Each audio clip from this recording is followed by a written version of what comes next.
사랑하라, 한 번도 상처받지 않은 것처럼. 노래하라, 아무도 듣고 있지 않은 것처럼. 일하라, 돈이 필요하지 않은 것처럼.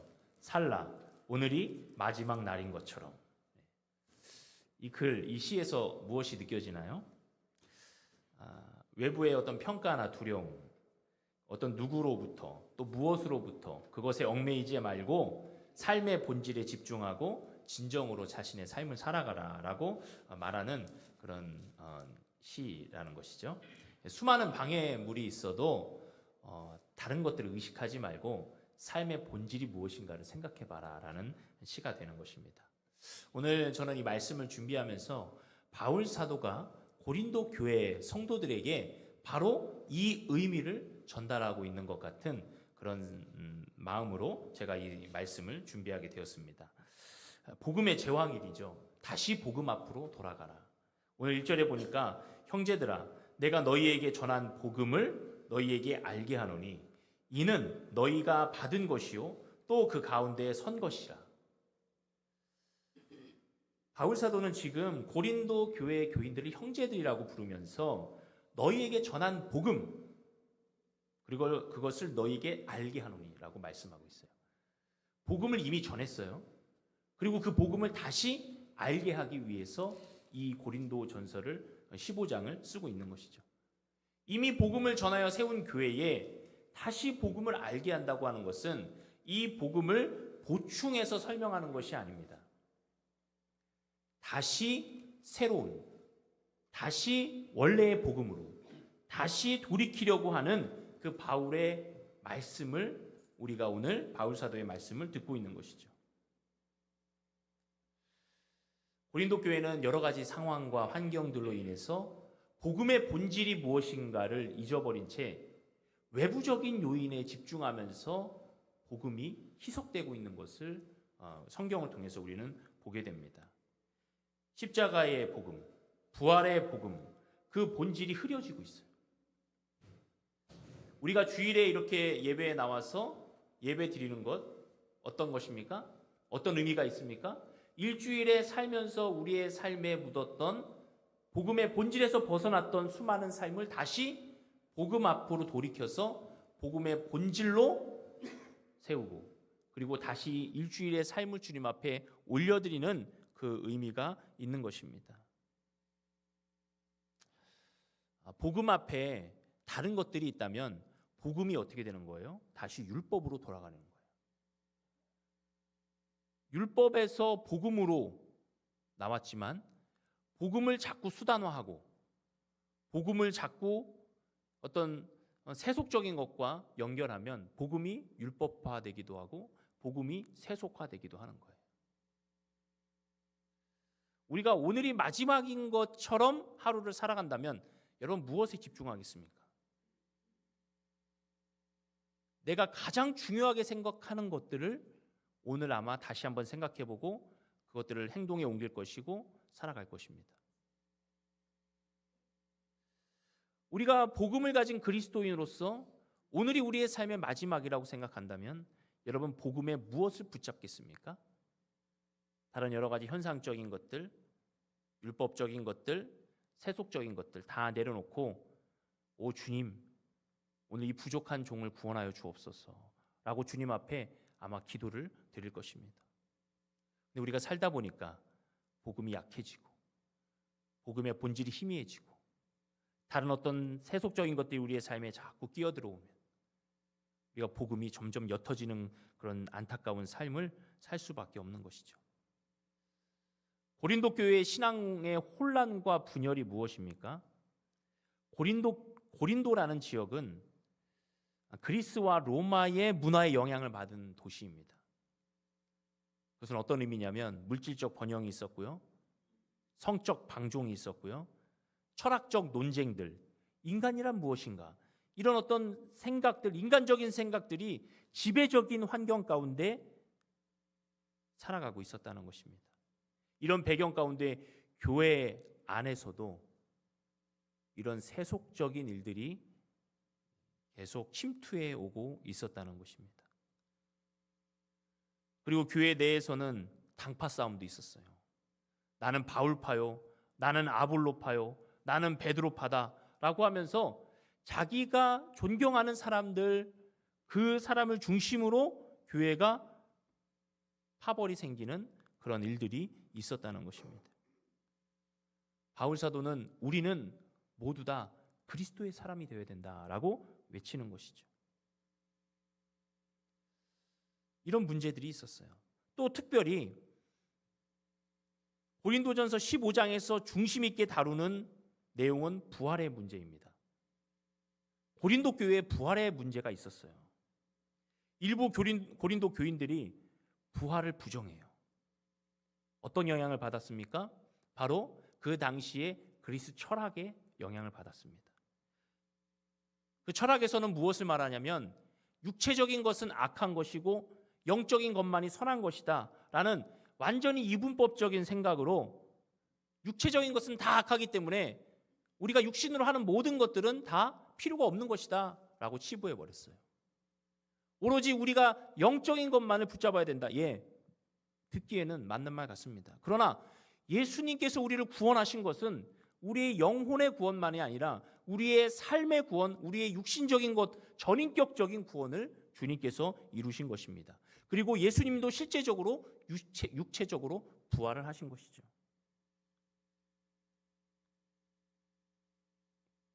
부활의 첫 열매가 되신 예수님의 그 부활을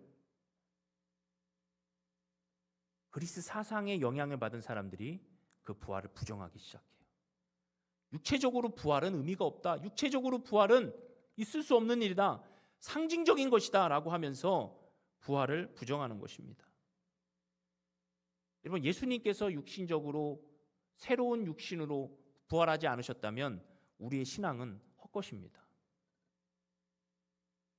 여러분, 부활은 우리의 전 삶을 주님께 올려드리는 것과 마찬가지예요. 예수님께서 부활의 첫 열매가 되셔서 우리의 전 삶을 구원해 주셨어요. 그래서 우리가 이 땅을 살아가면서 부활의 소망을 가지고 이 땅을 더 믿음으로 더 주님 앞에 감사하고 주님이 기뻐하시는 삶으로 올려드리는 삶이 복된 삶이라는 거예요. 근데 육신의 부활, 육체의 부활을 의심하는 자들은 육체가 부정한 것이기 때문에 어떤 도덕적인 삶이나 윤리적인 삶을 다 무시해버립니다. 그래서 오히려 방종하고 방탕하고 육신적으로는 무엇을 해도 괜찮다라는 생각으로 육신을 부정해버리는 거예요. 고린도전서 6장 19절부터 20절에 이렇게 말씀합니다.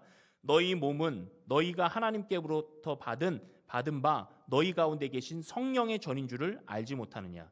너희는 너희 자신의 것이 아니라 값으로 산 것이 되었으니 그런즉 너희 몸으로 하나님께 영광을 돌리라. 아멘. 예수님의 부활 사건, 죽음과 죄의 권세를 이긴 사건입니다. 부활을 믿는 사람들은 죄의 권세에 묶이지 않고 하나님께서 원하시는 삶을 살도록 부름받았습니다.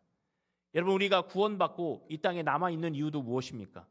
우리의 삶으로, 우리의 육신으로 하나님 앞에 영광을 돌리는 것입니다. 그리고 육신과 우리 영은 연결되어 있어요.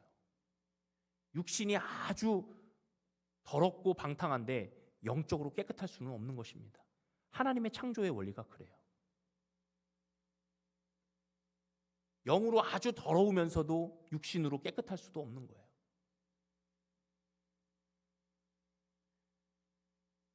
하나님께서 인간을 창조하시고 그 코에 생기를 불어넣으실 때 육신과 영이 연결이 되고 그의 삶을 통하여서 하나님은 영광을 받으신다는 것입니다. 자의적이고 헛된 해석으로 인하여서 그 당시의 교회가 이렇게 문제가 있었다는 거예요. 한편으로는 위로가 돼요. 아, 그 당시 그 초대교회에도, 그 처음의 교회에도 문제가 있었구나. 당연한 것입니다. 왜냐하면 교회는 아주 천사들과 같은 사람들이 모여있는 곳만이 아니에요. 교회는 다 죄인임을 고백하는 자들이 모인 공동체입니다. 그 안에서 서로 사랑하고 용서하면서 인내하면서 하나님의 공동체를 만들어가는 것이에요. 실망할 수도 있습니다.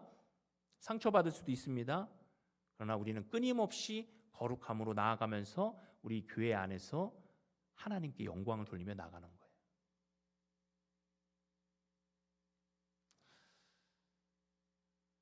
그래서 바울 사도는 오늘 이 고린도전서 15장을 통하여서 너희가 받은 그 부활의 복음을 다시 한번 생각하고 다시 한번 복음으로 돌아와라 라고 말씀하고 있습니다. 율법화, 세속화되는 복음을 다시 한번 복음으로 새롭게 되어 아무것도 그 하나님과 우리 사이에 낀 것이 없이 복음의 능력으로만 살아가라고 말씀하시는 거예요. 2절에 보면 너희가 만일 내가 전한 그 말을 굳게 지키고 헛되이 믿지 아니하였으면 그로 말미암아 구원을 받으리라. 바울 사도가 고린도 교회에 처음 전한 그 말, 그 복음을 굳게 지키라. 헛되이 믿지 말라. 믿긴 믿는데 헛되이 믿는 거예요. 아이러니하죠? 믿음이 있으나 그것이 헛된 것이래요. 이런 일이 있을 수 있습니까? 예, 그럴 수 있습니다. 복음의 순수함을 지키지 아니하고 믿기는 믿는데 복음의 주변적인 것들만을 믿고 나아가는 거예요. 그럼 그것을 헛되이 믿게 되는 거예요. 헛되이 믿지 않아야 구원을 받는다라고 말씀하고 있어요. 여러분, 우리가 잘 아는 한경직 목사님, 교계에서 가장 존경받는 목사님입니다.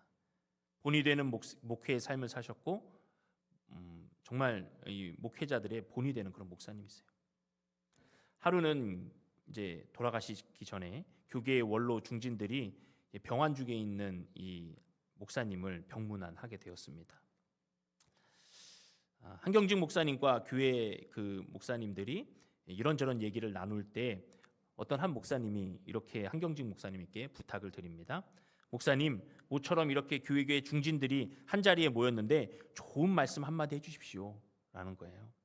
잠시 후 한참 골똘히 생각하던 한경직 목사님은 부드럽고 간곡한 어조로 이렇게 말씀하십니다. 목사님들, 예수 잘 믿으세요. 순간 그 방의 분위기가 어땠을까요? 목사님들에게 목사님, 예수 잘 믿으세요 라고 말했다고 합니다. 아마 좀 당황했을 거예요. 그러나 이내 그 말 뜻을 이해했을 것입니다. 복음을 가진 자로서, 복음을 맡은 자로서 예수님을 잘 믿는다는 것 쉬운 일이 아닙니다. 그러나 반드시 예수님 잘 믿어야 됩니다. 예수님을 잘 믿지 못하면 복음이 흐려지게 되고 복음이 헛된 믿음으로 흘러갈 가능성이 참으로 많다는 거예요. 사랑하는 성도 여러분, 저도 저에게 말하는 것이고 저도 우리 성도님들에게 말씀드립니다.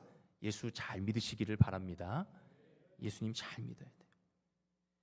우리가 받은 그대로 그 복음을 하나도 과감하지 아니하고 말씀 그대로, 성경 그대로를 믿는 그 복음의 본질, 이것이 항상 살아 있어야 돼요.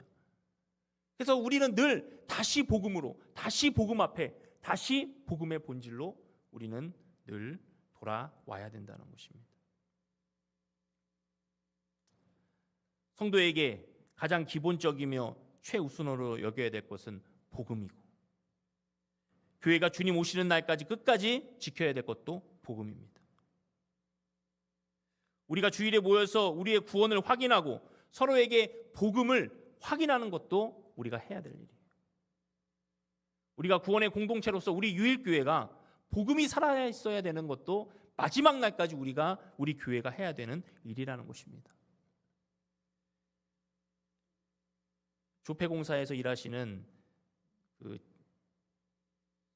전문가들은 위조 지폐를 잡아내기 위해서 어떤 일을 할까요?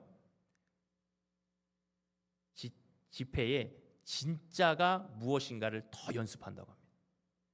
손으로 만지고 익히고 눈으로 확인하는 거예요.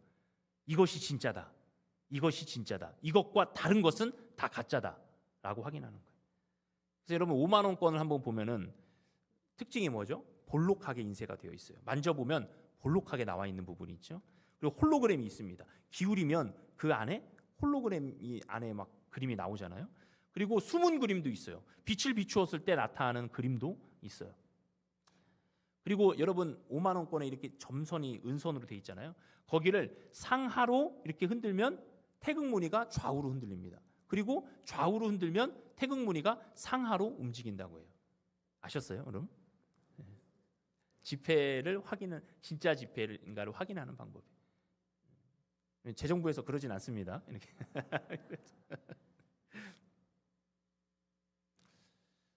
신앙의 원리도 마찬가지예요. 여러분, 우리가 진짜에 집중하면 집중할수록 우리는 가짜를 분별해낼 수 있다는 것입니다. 우리가 주일마다 주님 앞에 주님, 우리가 진짜 복음을 가진 자로서 복음의 삶에 합당한 그런 삶을 살아가게 해주옵소서. 주님 앞에 우리가 기도하면서 믿음으로 나가는 거예요. 성도의 얼굴에서 구원의 은혜와 감격이 확인되어야 돼요. 성도의 생활에서 말씀과 기도의 중심적인 삶이 드러나야 되는 거예요. 성도의 입술에서 복음의 향기가 흘러가야 되는 거예요. 성도의 태도에서 용서와 사랑이 넘쳐나야 되는 거예요. 성도의 모습에서 흔들리고 있는 신앙의 상태가 무엇인지를 서로 발견해 주어야 돼요. 우리가 교회에 왔을 때 한 주간 동안 살아가면서 어떤 상처가 있었고 아픔이 있었는지, 또 어떤 승리로운 모습이 있었는지 우린 서로 나누면서 서로를 위해서 기도해주고 격려해줘요. 이것이 교회를 세우는 능력이 되는 것입니다. 성도가 어떻게 하나님 앞에 바로 설 것인가?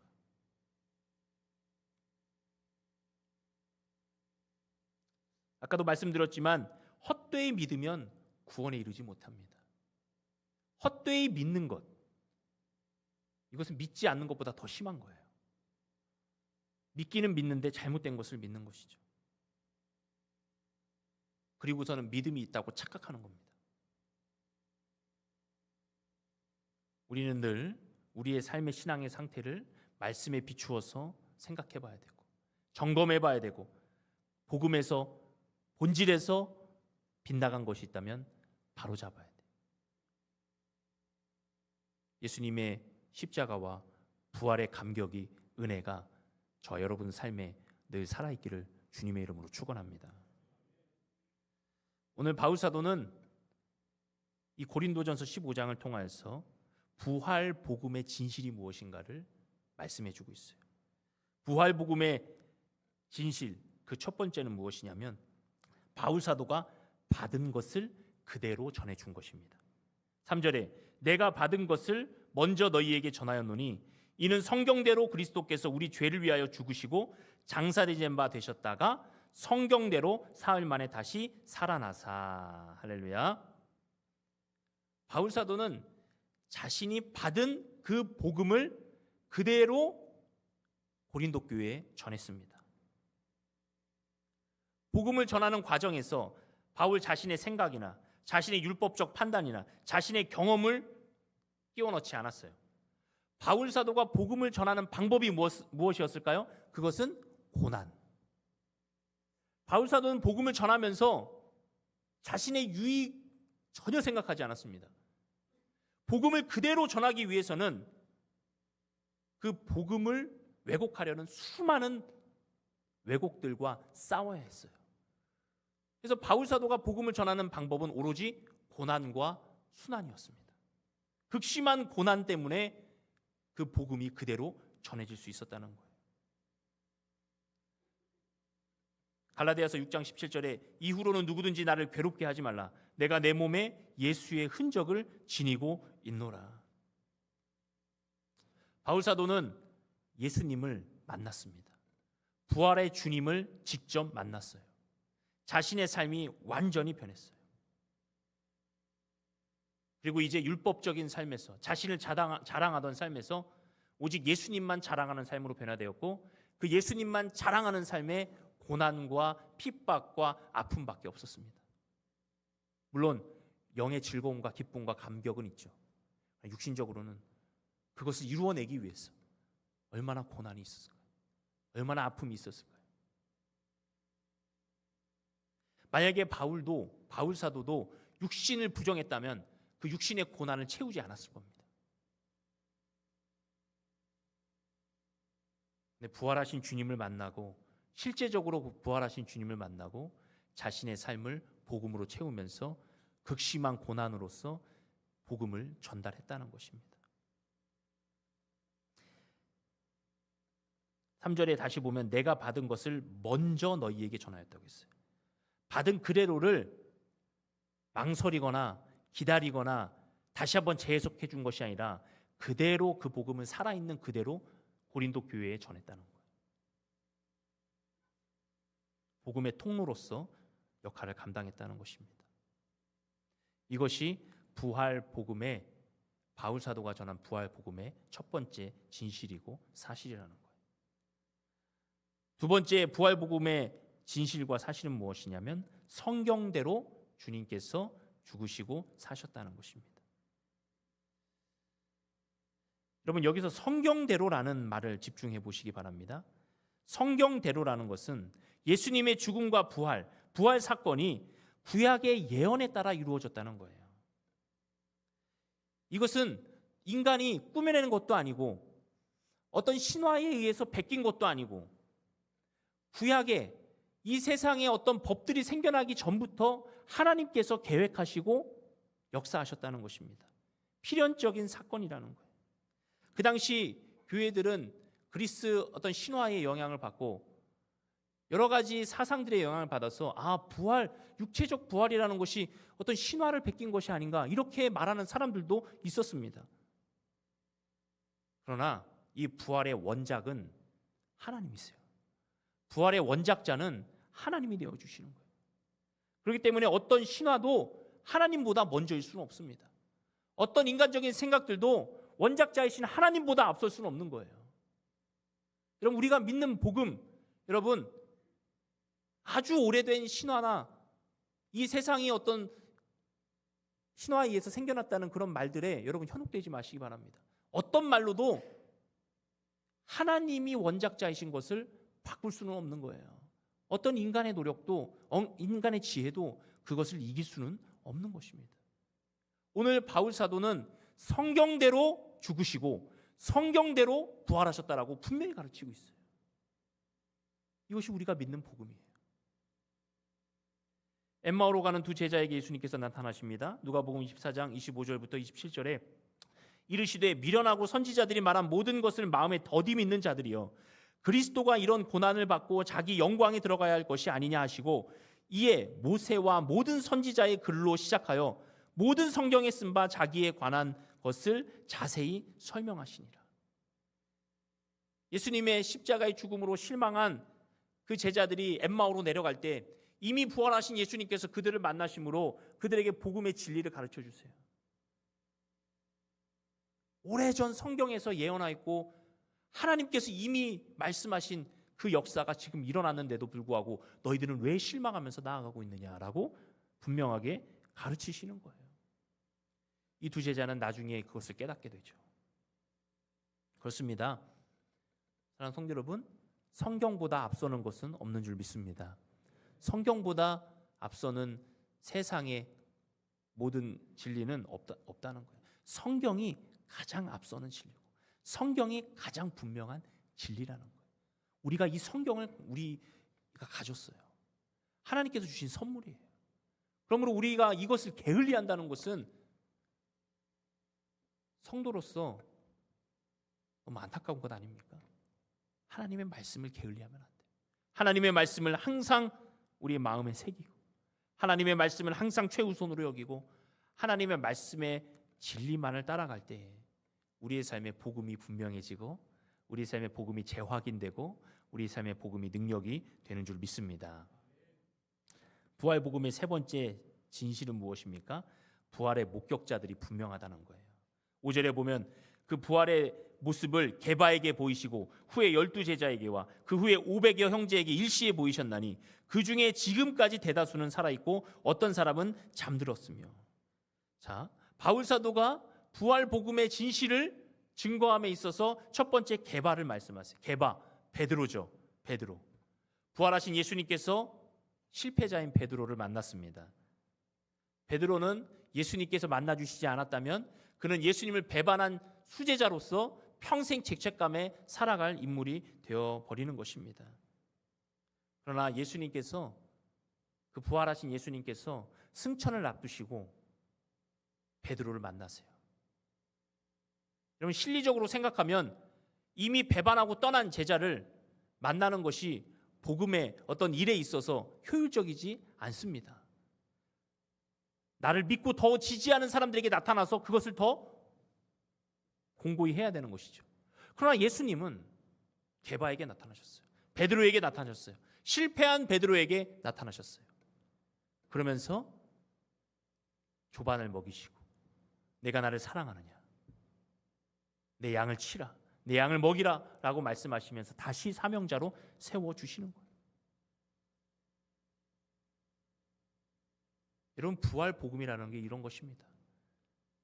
복음만이 사람을 변화시키는 거예요. 7절에 보면 그 후에 야고보에게 보이셨으며 그 후에 모든 사도에게.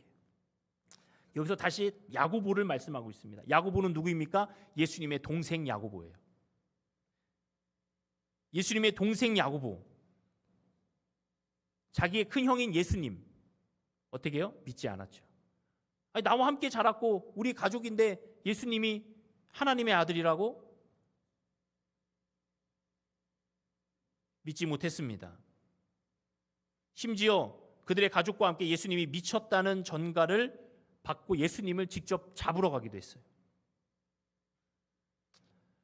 그러나 그가 부활의 예수님을 만나고 완전히 삶이 변했어요.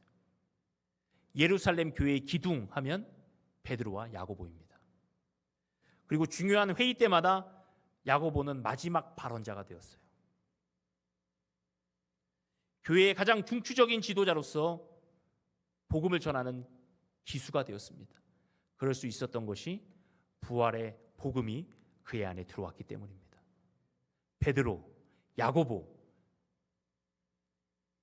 복음에 있어서, 복음을 전파함에 있어서 배제되어도 될 만한 그런 인생들, 사람들이 볼 때는 그랬지만 예수님이 볼 때는 그들이야말로 복음의 가장 기수가, 복음의 가장 필수적인 자들이 될 수 있다는 것을 부활하신 주님께서는 만나주심으로 확증해 주셨습니다. 그러면 사랑하는 성도 여러분, 교회에 상처받고 또 회의적이고 여러 가지 일을 겪었다고 해서 교회를 이렇게 교회에서 이렇게 떠나고 이런다고 해서 우리가 포기할 필요는 없어요. 주님의 복음을 다시 한번 들으면, 주님의 복음이 그 안에 깊이 다시 한번 들어가면 그 상처받은 영혼이 믿음으로 돌아올 줄 믿습니다. 그 영혼이 다시 한번 주님의 가장 중추적인 복음의 사도로 거듭날 줄 믿습니다. 여러분, 방해가 있다고 해서 복음을 전함에 있어서 회의적이라고 해도 저 사람은 복음이 안 들어갈 것 같아 라고 말해도 여러분 포기하지 마세요. 부활의 주님은 그 영혼을 포기하지 않으십니다. 부활의 주님은 가장 먼저 그 사람들을 만나주시는 거예요.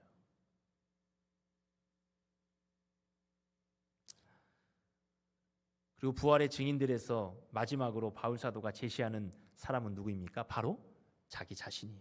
8절에 맨 나중에 만삭되지 못하여 난장 같은 내게도 보이셨느니라. 나는 사도 중에 가장 작은 자라. 나는 하나님의 교회를 박해하였으므로 사도라 칭함받기를 감당하지 못할 자니라. 그러나 내가 나 된 것은 하나님의 은혜로 된 것이니 내게 주신 그의 은혜가 헛되지 아니하여 내가 모든 사도보다 더 많이 수고하였으나 내가 한 것이 아니요 오직 나와 함께 하신 하나님의 은혜로라. 아멘.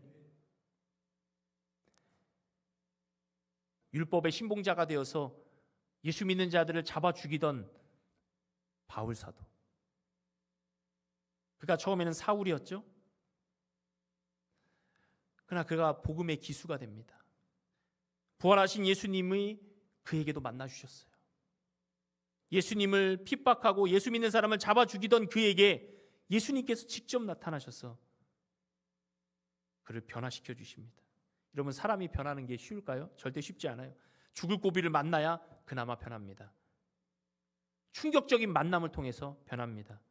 자기의 절대적인 신념이 무너지는 것을 경험할 때 사람은 변해요.